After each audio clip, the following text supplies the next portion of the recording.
امام عالی مقام کے جسم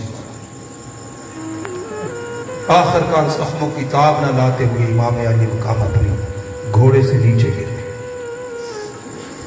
آپ کے قریب کوئی نہ آتا تھا۔ یہ بات ہمیں بتاتی ہے کوفیوں کو خوب موجود ہے، یہ وہی حسین ہے۔ اللہم صلی علی محمد وعلی آل محمد۔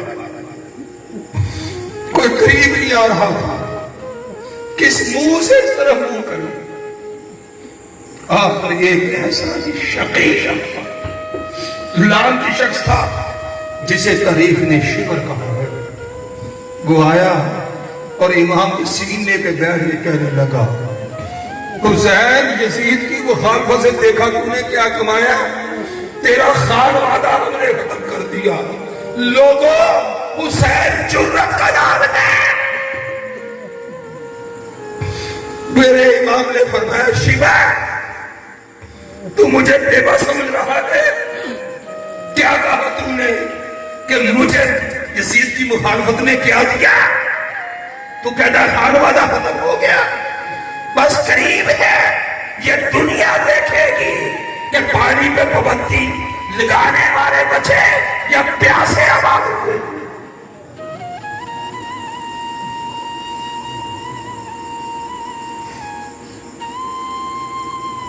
شمر کہنے لگا، پروردگار محمود پور شریف کے ان لوگوں کی خیر فرما جو زہرا کے لال سے پیار کرتے۔ مولا میری بہنوں بیٹیوں کے سروں پر چادر تطہیر کا سایہ عطا فرما۔ میرے نوجوانوں کو سجدہ کائنات کے بیٹے امام عالی مقام کا سایہ نصیب فرما۔ مولا یہاں پہ جتنے لوگ جو حاجت دل میں لیے بیٹھے ہیں، مولا امام عالی مقام کی مظلومیت کا صدقہ مولا ان سب کی حاجتوں کو پورا فرما۔ مولا امت مسلمہ جو اس وقت قصب پرسی کا شکار ہے، صدقہ امام عالی مقام کی بہادری کا، صدقہ امام عالی مقام کی قربانیوں کا، صدقہ امام عالی مقام کی شجاعت کا، امت مسلمہ کو پھر سے عروج